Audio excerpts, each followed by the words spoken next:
여러분, 부활은 기독교 신앙의 가장 핵심입니다. 예수 그리스도의 부활 때문에 기독교가 생겼다고 해도 과언이 아닙니다. 우리가 오늘 모이는 주일도 예수 그리스도의 부활을 기억하고 기념하기 위하여 생긴 절기가 주일이에요. 여러분, 십자가 앞에서 예수님의 제자들은 예수를 버리고 다 도망갔습니다.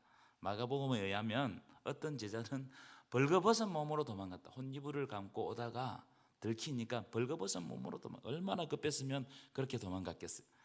예수님의 수제자 베드로는 예수를 저주하며 3번이나 부인했다, 그렇게 기록을 하고 있습니다. 여러분, 예수님의 수제자가 3번이나 부인하고 저주했으니까 나머지 제자들은 어떻게 되었겠냐 이 말이에요. 예수를 다 버리고 도망가서 숨어버렸습니다.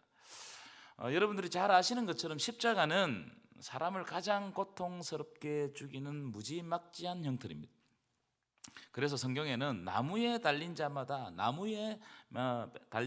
저주 아래 있다, 이렇게 성경은 말하고 있어요. 십자가에 달린 자마다 모두 저주를 받았다 이 말이에요. 제자들이 3년이나 따라다녔던 예수가 저주의 형틀에서 죽는다는 것은 자기의 목숨도 부지하지 못한다, 자기들도 어쩌면 예수를 따라 십자가에서 죽을 수 있다, 이것을 의미하는 거예요. 그래서 자기들끼리 숨어서 꽁꽁 문을 잠그고 두려움과 절망 속에 빠져 있었습니다. 이게 십자가예요. 그런데 예수님이 죽은 자 가운데서 3일 만에 부활하셨습니다. 믿으십니까? 그리스도께서 3일 만에 부활하셨어요. 그리고 두려움에 빠져 있는 제자들을 부활하신 주님께서 찾아오셔서 그들과 함께 음식을 나누시고, 여러분, 음식을 나누었다는 것은 예수님이 몸이 부활했다는 뜻입니다. 그러니까 기독교는 몸의 부활을 믿는 종교예요. 몸이 부활하셨다. 몸이 부활한 예수님은 제자들과 40일 동안 계시면서 말씀을 나누시고 그들을 위로하시고 그들에게 비전을 제시하시고 사명을 주셨어요. 내 양을 먹이라, 내 양을 치라, 내 양을 먹이라. 여러분, 부활을 경험한 제자들은 이제 더 이상 숨지 않는 거예요. 왜냐하면 예수 그리스도를 부활은 지금까지 자기들이 가지고 있었던 생명에 관한 생각들을 완전히 바꾸어 버렸기 때문입니다. 여러분, 사람은 죽으면 그것으로 끝난다고 생각하는데 예수께서 부활하심으로 말미암아 자기들이 지금까지 가지고 있었던 생명에 관한 이 모든 틀이 다 깨져버렸어요. 그러니까 그들의 삶이 달라지기 시작한 거예요. 그때부터 죽음을 각오하고 오직 예수 그리스도의 복음만 전하게 되었다는 겁니다. 왜냐하면 예수 그리스도의 부활을 경험한 제자들은 다시 사신 예수 그리스도가 생명의 주인임을 깨닫고 예수님의 부활이 곧 나의 부활임을 받아들였어요. 그래서 예수님처럼 죽고 예수님처럼 부활하는 것을 믿음으로 받아들인 거예요. 그러니까 죽음이 두렵지 않는 거예요. 그래서 그 이후로 담대하게 예수 그리스도의 복음을 전했던 겁니다. 여기에 해당되는 한 사람이 오늘 읽은 본문 가운데 한 사람이 등장하는데, 오늘 본문에 나오는 사람은 사울이라는 청년이에요. 사울. 여러분, 사울은 전성에 의하면 서대반 집사를 죽이는데 가장 앞장섰던 사람이라고 합니다. 예수를 핍박하는데 가장 앞장섰던 사람이에요. 왜냐하면 그는 바리새인 중에 바리새인이고 율법으로는 흠이 없는 자였기 때문에 그래요. 그래서 율법에 충만한 사울이라는 청년이 볼 때 이단, 괴수, 예수를 믿는 모든 예수쟁이들은 이 땅에서 사라져야 된다고 생각했습니다. 다 죽여야 한다고 생각했어요. 싹 썰어버려야 된다. 그래서 예수 믿는 사람들을 결박해서 예루살렘으로 끌고 와서 다 죽여버리려고 대제사장의 공문을 받아가지고 다메섹으로 가는 도중에 부활하신 예수님을 만나는 거예요. 그리고 그가 부활하신 예수님을 만남으로 완전히 변화되어 새 사람이 되고 새로운 피조물이 되었다는 이야기가 오늘 본문의 이야기예요. 부활하신 예수님을 만나니까 그의 생각이 변하고 그의 삶이 변했어요. 그러니까 그의 삶의 방향성, 이 방향성도 변한 거예요. 지금까지 사울은 예수를 핍박하는 데 앞장섰다면 이제부터는 부활하신 예수님을 만나자마자 예수 그리스도를 정언하는 사람으로 바뀌어갔어요. 그래서 그는 이방인의 사도가 되고 신약 성경 27권이잖아요. 27권 가운데 절반에 가까운 성경을 사도 바울이 기록하게 된 거예요. 그럼 왜 그런 역사가 일어나느냐? 그 이유는 제가 앞에서 말씀드렸죠. 다른 이유가 없습니다. 부활하신 예수를 만난 거예요. 예수는 저주, 그 나무에 달려서, 십자가라는 나무에 달려서 저주를 받고 끝났다고 생각했는데 그 예수를 다시 만난 거예요. 그러니까 그가 엄청난 충격을 받은 겁니다. 여러분, 부활하신 예수님을 만났다는 말은 오늘 본문에 의하면 빛이신 하나님을 만났다는 것을 의미해요. 하나님이 천지를 창조할 때 첫째 날 창조하신 것이 뭐예요? 이렇게 되어 있습니다. 하나님이 이르시되 빛이 있으라 하시니 빛이 있었고 그 빛이 하나님 보시기에 좋았더라. 아멘이십니까? 무슨 말이에요? 하나님이 빛을 창조했다는 것은 빛의 속성, 하나님이 빛의 속성을 가지고 계신단 말이에요. 하나님의 속성은 빛이시다 이 말이에요. 자, 그런 의미를 가지고 오늘 본문 3절을 볼 텐데요. 3절을. 자, 3절 읽겠습니다. 함께 읽겠습니다. 시작. 사울이 길을 가다가 다메섹에 가까이 이르더니 호련히 하늘로부터 빛이 그를 비추는지라. 뭐가 비쳤다고요? 빛이 그를 둘러 비추는지라. 무슨 말입니까? 부활하신 예수님이 자기를 핍박하는 청년 사울에게 나타났는데 빛으로 나타나셨다. 빛으로 나타나셨다. 이 장면은 오늘 본문이 일부러 대립적으로 딱 보여줍니다. 사울에게 핍박받는 예수님은 뭐라고요? 빛이시다는 거예요. 빛이시다. 빛 자체 되시고, 예수를 핍박하는 사울은 어둠으로 표현한 거예요. 이걸 일부러 대립시키고 있는 겁니다.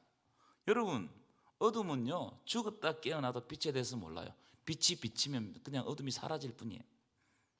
어둠은요 어둠이라는 요소를 가지고 세상을 주관하는 것처럼 보입니다. 여러분, 아무 빛도 없는 어두운 방에 갇히면 엄청난 공포를 느낀다고 그래요.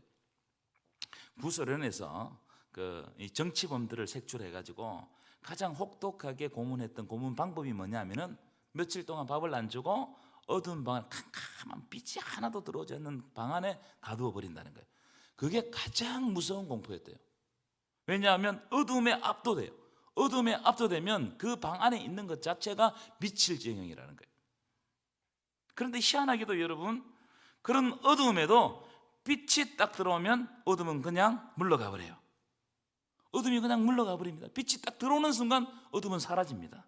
두려움도 사라지는 거예요. 지금까지 사울은 자기가 믿는 유대교 율법주의 신앙이 가장 완벽한 신앙인 줄 알았습니다. 그래서 얼마나 열심으로 율법을 공부했는지 몰라요.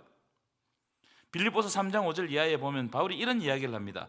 나는 8일 만에 할례를 받고 이스라엘 족속이요 베냐민 지파요 히브리인 중에 히브리인이요 율법으로는 바리새인이요 열심으로는 교회를 박해하고 율법의 의로는 흠이 없는 자라. 자기 자신을 이렇게 생각했다고요. 그런데 예수를 만나고 보니까, 부활하신 예수를 만나고 보니까 그 모든 것이 어둠이라는 것을 깨닫게 되었어요. 부활하신 예수님을 만나기 전에는 자기가 믿던 것이 빛인 줄 알았어요. 자기가 믿던 것이 단 줄 알았습니다. 그런데 막상 빛 되시고 부활하신 주님을 만나고 보니까 자기가 어둠에 속해 있다는 것을 알게 된 거예요. 자기가 그동안 자랑했던 모든 것이 어둠이더라. 그래서 빌립보서 3장 8절에 보면 예수를 아는 지식이 가장 고상하기 때문에 자기가 인간적으로 자랑했던 모든 것을 뭐로 여긴다고요? 배설물로 여긴다는 거예요. 다 버렸다 이 말이에요. 부활하신 예수님을 만나고 나니까 자기가 어둠에 거하다는 것을 깨달은 겁니다. 여러분, 내가 가지고 있는 거, 나의 경험, 나의 생각, 나의 자랑, 즉 나로부터 시작하면 어둠일 가능성이 매우 높아요. 사도 바울도 자기가 가지고 있는 자기 확신에 빠졌을 때에 그것은 어둠이었고 예수를 핍박하는 거예요. 여러분, 자기 확신이 너무 강하면 어쩌면 예수를 핍박하는 사람이 될 수 있다 이 말이에요. 그러나 여러분, 빛 대신 예수로부터 부활하신 예수로부터 자기를 딱 보았을 때 드디어 생명의 빛을 발견한 거예요. 어디에서 생명의 빛이 발견된 거예요? 부활하신 예수 그리스도로부터 생명의 빛을 발견된 거예요. 그러니까 생명 되시고 부활 되시는 예수 그리스도의 복음 위하여 그는 평생 헌신하며 살았던 겁니다. 그의 인생의 방향성이 완전히 달라진 겁니다. 그래서 고린도전서 2장 2절에 보면 이런 대목이 있어요. 내가 너희 중에서 예수 그리스도와 그가 십자가에 못 박힌 것을 것 외에는, 여기는 부활도 들어갑니다. 내가 십자가와 부활 외에는 아무것도 알지 아니하기로 작정하였음이니라. 아멘이십니까? 십자가와 부활 외에는 나는 아무것도 알지 않기로 작정했다는 거예요. 결단했다는 거예요. 오늘 본문 사도행전에서는요, 사도행전 9장인데 9장에서는 이것을 어떻게 표현하느냐 하면은 비늘이 벗겨졌다고 표현해요. 비늘이 벗겨졌다. 여러분, 이 사도 바울이 부활하신 예수님을 만나고 난 다음에 어떤 현상을 겪느냐 하면은 눈을 떠서나 아무것도 보지 못하고 아무것도 먹지 못하고 아무것도 마시지 못해요. 여러분, 보지도 못하고 먹지도 못하고 마시지 못했다는 것은 뭘 의미하는 겁니까? 지금까지 사울이라는 청년이 보고 마시고 먹었던 것이 아무 의미도 없다는 거예요. 부활하신 예수님을 만나지 않은 채 자기가 했던 모든 것은 아무 의미가 없다 이 말이에요. 아무것도 보지 못하고 먹지 못하고 마시지 못하는 사울을 누구에게 데려가느냐? 다메섹에 있는 예수님의 제자 아나니아에게 데려갑니다. 그리고 아나니아에게 기도를 받는데 9장 17절 18절입니다. 9장 17절 17절부터 읽겠습니다. 시작. 아나니아가 떠나 그 집에 들어가서 그에게 안수하여 이르되 형제 사울아, 주 곧 내가 오는 길에서 나타나셨던 예수께서 나를 보내어 너로 다시 보게 하시고 성령으로 충만하게 하신다. 18절입니다. 시작. 즉시 사울의 눈에서 비늘 같은 것이 벗어져 다시 보게 된지라. 자, 됐습니다. 사울의 눈에서 뭐가 벗어졌다고요? 비늘 같은 것이 벗어졌다. 그래서 비늘 같은 것이 벗어지자 이제 진짜 보게 된 거예요. 영안이 열린 거예요. 지금까지 보았던 것은 어둠을 봤어요. 근데 진짜 빛을 보게 된 겁니다. 다시 말하면 지금까지 사울은 비늘 같은 것이 그의 눈을 가려버렸기 때문에, 율법이 그의 눈을 가려버렸기 때문에, 세상적인 모든 것이 그의 눈을 가려버렸기 때문에 그가 어둠 속에 있어도 깨닫지 못했어요. 그게 빛인 줄 알았어요. 여러분, 혹시 우리 눈에 비늘 같은 것이 잔뜩 끼어있지 않느냐 이 말이에요. 예수를 믿는다고 하면서 나의 의를 자랑하는 율법적인 거, 그리고 세속적이고 허탄한 생각들, 온갖 세상적인 생각들, 이런 것들이 우리 눈에 가득 끼어 있으면 진정으로 부활하신 예수 그리스도를 만날 수 없다 이 말이에요. 이런 것들이 벗겨질 때 진정으로 부활하신 예수님을 보게 되고, 부활하신 예수님을 우리가 만나게 될 때 우리의 영안이 열리고 하나님을 위하여서 살아가는 겁니다. 믿으십니까? 그렇게 되면요, 우리의 보는 것이 달라져요. 내가 지금 보고 있는 것이 달라져요. 우리의 시선이 달라지고 내가 말하는 것이 달라지고 우리의 행동이 달라지는 거예요. 부활하신 예수님을 만난 사람은 다릅니다. 어떻게 달라요? 오직 복음에 합당한 삶을 살아가게 되는 거예요. 오직 복음에 합당한 삶을 살아가게 된다. 여러분, 부활절을 맞아 빛이신 예수 그리스도를 만나시기를 축원합니다. 여러분 눈에 끼어있는 율법의 비늘, 자기 의의 비늘, 그리고 자기 아집과 고집의 비늘을 벗겨내시기를 축원합니다. 그래서 한평생 생명 되시는 예수님과 동행하면서 부활하신 예수 그리스도를 증언하는 저와 여러분들 되시기를 간절히 축원합니다. 기도하시겠습니다.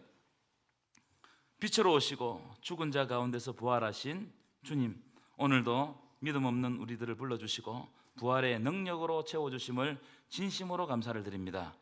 우리가 말씀을 들을 때 빛 대신 예수 그리스도를 다시 한 번 더 발견하게 하시고 우리 눈에 끼어있는 세상적인 모든 비늘들이 벗겨지고 부활하신 예수 그리스도를 새롭게 고백하게 하여 주옵소서. 오늘 정교인 출석주일로 참여한 모든 성도들에게 큰 은혜를 주시고 살아가면서 날마다 부활의 영광을 누리게 하시고 다시 오실 주님을 기다리는 거룩한 신부들 되게 하여 주옵소서. 부활이요 생명 되신 예수 그리스도 이름으로 간절히 기도하옵나이다.